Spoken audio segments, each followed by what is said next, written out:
60 minutes business. Toute l'info éco et business à la mi-journée sur BFM Business.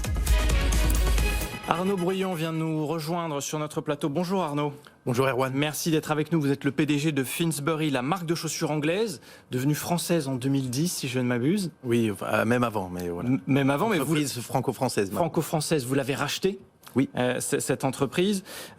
Vous êtes avec nous, Arnaud Bruyon, pendant 5 minutes pour un coup de gueule. On parle beaucoup des indépendants, de l'hôtellerie, de la restauration, de la culture. C'est au cœur de notre actualité du jour. Ce que vous nous dites, c'est qu'on a oublié les autres, et notamment les entreprises du retail comme la vôtre. Pourquoi ? Tout à fait. Écoutez, d'abord, je suis ravi que vous me donniez la parole, parce qu'effectivement, il y a, je pense, quelques trous dans la raquette. Donc, un coup de gueule, c'est gentiment le terme, effectivement.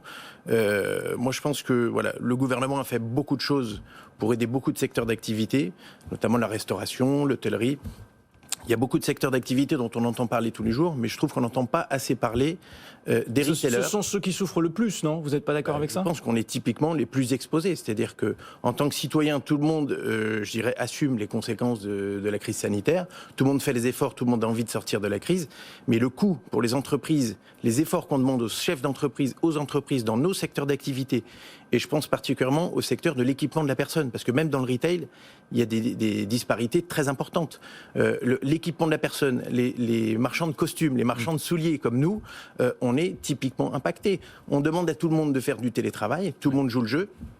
Toutes les entreprises jouent le jeu, les entreprises assument cette désorganisation, les salariés aussi, mais finalement, quand on demande aux citoyens de rester chez eux et aux travailleurs de rester chez eux, comment nous, même si nos rideaux de magasins sont ouverts, on peut réaliser les chiffres d'affaires qu'on réalise d'habitude ? Le e-commerce, Arnaud Bruyon, non ? La vente en ligne ? Oui, alors le click and collect, c'est une des solutions, mais pour un gros retailer comme nous, qui ne sommes pas des pure players, l'e-commerce, ça représente que 15% de notre chiffre d'affaires. Mais il faut le développer.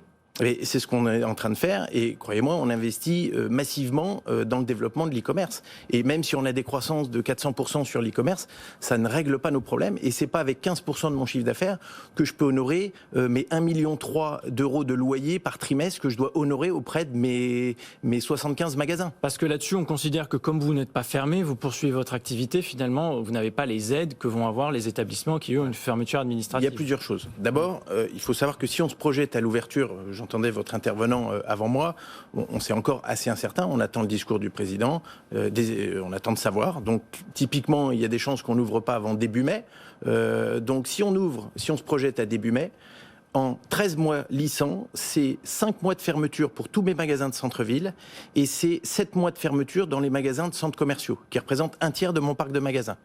Notre enseigne, qui est typiquement, il y a un deuxième point aussi, il y a d'autres oubliés, que sont les franchiseurs. Moi, mon métier, j'ai 2 métiers. Mon métier, c'est de créer des souliers haut de gamme à des prix accessibles et de manager mon réseau de magasins. Mais j'ai aussi des franchisés. C'est-à-dire que sur 77 magasins ouverts aujourd'hui, j'ai 45 succursales que j'exploite en succursaliste et j'ai un parc de magasins que j'exploite avec des partenaires franchisés. Bon, comment ça va ? Comment ça se passe aussi chez Finsbury aujourd'hui, Arnaud Bruyon ? Quelle est la situation et comment est-ce que vous vous projetez dans les prochains mois ? Ouais, alors on se projette comme on est de nature très positive et qu'on a toujours été une entreprise de croissance. On va redevenir une entreprise de croissance, sauf que pour l'instant, on est en mode survie jusqu'à la reprise du business et jusqu'à la sortie de crise. Mais moi, j'entends ça un petit peu tous les jours depuis la fin de l'année dernière. On nous dit on ne peut pas tenir plus longtemps. Et puis finalement, vous tenez.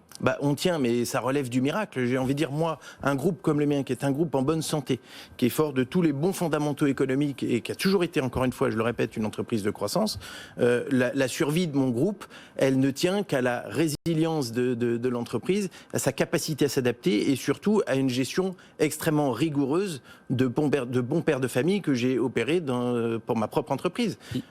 On parle d'aide souvent aussi. Il y a des PGE. J'ai souscrit des PGE pour mon entreprise, comme tous les chefs d'entreprise ont souscrit des PGE. On entend parler d'aide. Le PGE, vous allez le rembourser ? Bien évidemment qu'on va être obligé de le rembourser. Vous allez pouvoir le rembourser ? Si on a du chiffre d'affaires, parce que c'est comme les loyers. On ne peut pas payer nos loyers normalement si on n'a pas de chiffre, avec 0 recette.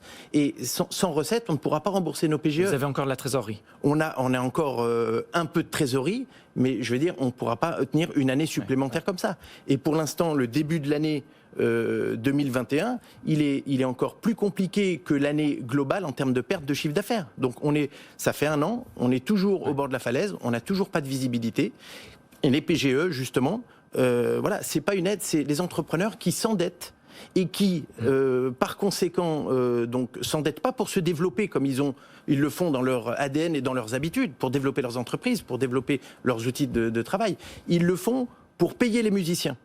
C'est pas du tout la même chose. C'est-à-dire qu'on endette nos entreprises lourdement pour payer les musiciens avec l'incertitude de pouvoir la rembourser et en plus en dévalorisant nos propres entreprises. Ouais. C'est-à-dire les entreprises, c'est toute une vie de travail pour les entrepreneurs. C'est de plus en plus difficile, d'après ce que vous nous dites, Arnaud Brion. Plus cette crise dure et plus c'est difficile, hein, même si on se rapproche en théorie d'une situation normale, même si on ne sait pas exactement quand. Pour terminer, qu'est-ce que vous demandez? Qu'est-ce qu'il vous faut? Moi, je dis, il y a des trous dans la raquette, il faut les compenser.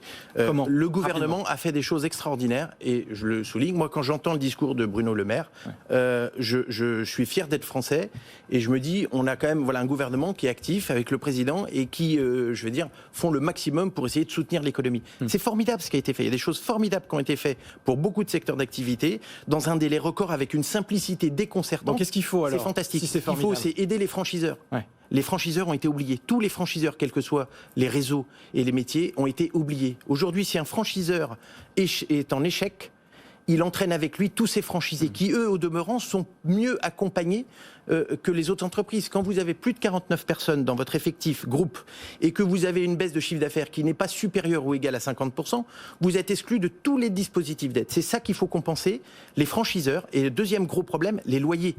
Les loyers. Aujourd'hui, l'État nous incite à négocier avec nos bailleurs. Ce qu'on fait, il y a toutes les chaînes de valeur. Une enseigne comme nous, on doit payer nos fournisseurs, on doit payer nos bailleurs. Il y a toute une chaîne de valeur à côté. Mais les bailleurs, et pour qu'il y ait un discours qui soit cohérent avec les locataires, voilà, la crise, l'effort, il doit être collectif. Les bailleurs, ça doit être régi. Il doit y avoir un complément d'incitation de l'État pour réguler les relations entre les bailleurs et les locataires. Quand on aura déjà compensé ça, on pourra attendre la reprise et se projeter positivement, parce que les entrepreneurs français, dont je fais partie, ont encore plein d'audace, ont encore plein de projets à réaliser. On a encore plein de positives attitudes en nous, et on est prêt pour le rebond, et on est prêt pour reconstituer l'économie française. Merci Arnaud Brion d'avoir été avec nous sur BFM Business, PDG de Finsbury, qui était notre invité.